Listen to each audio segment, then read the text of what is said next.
This is R2D Tech and we're back with another video today about the Huawei P40 Pro.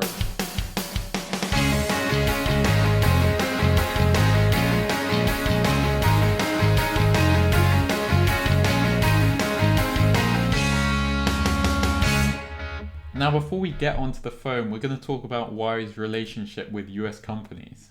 Now, as you might have heard, over the past few months, the US has increasingly restricted the deals between the Chinese phone manufacturer and US companies. Now, the most important of these deals was Google's relationship with Huawei. Now, although the new P40 Pro will ship with Android, it won't include any of Google's services. And that's kind of a big deal when you consider that Google is such a big part of the Android ecosystem. You won't be able to use things like the Play Store, Google Maps, or Google Assistant, and many other apps. This definitely restricts what you can do with your phone. Now, we do know that Huawei is working on their own operating system called Harmony OS. Now, we don't know any of the features of this new operating system, and it does depend heavily on developers actually developing for it. So we don't know if it will actually take off yet, but hopefully in the coming months we will find out more about it, and maybe even this year it will actually be on devices.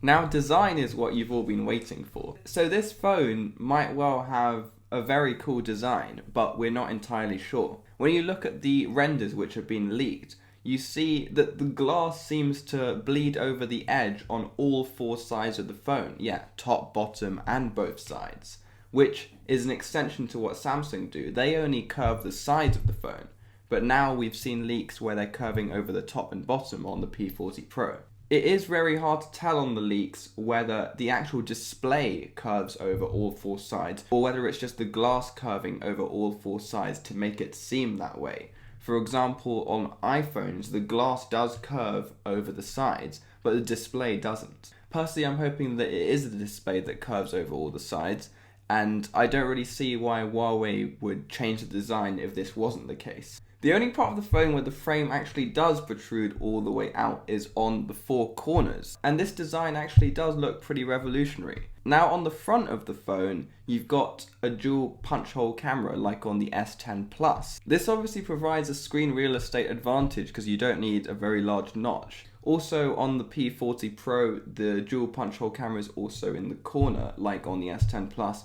So it's not going to take a lot of space when you're watching videos. Often when you're watching YouTube, for example, the primary content is in the center of the screen, not on the sides. On the back of the phone, there's a very large rectangular camera unit, even bigger than what we've seen on the iPhones and Pixels this year. 5 different camera lenses are actually visible through the protrusion. The rumors originally said that these camera units would be randomly placed, which wouldn't have been as aesthetically pleasing, but now they've decided to align all the camera units so it looks slightly nicer. You can probably expect to find an ultra-wide lens, a wide lens, a telephoto lens, maybe even more than 2 or 3 times zoom, and the other 2 will most likely be depth sensors to aid with stuff like portrait mode.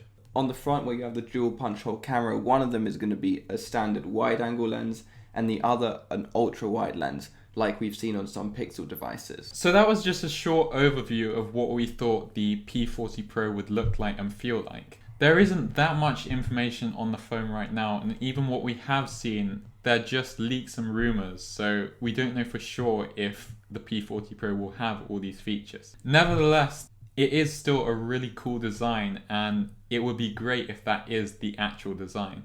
That's it from us this week. If you liked the video, please press the thumbs up button. If you loved it, please consider subscribing.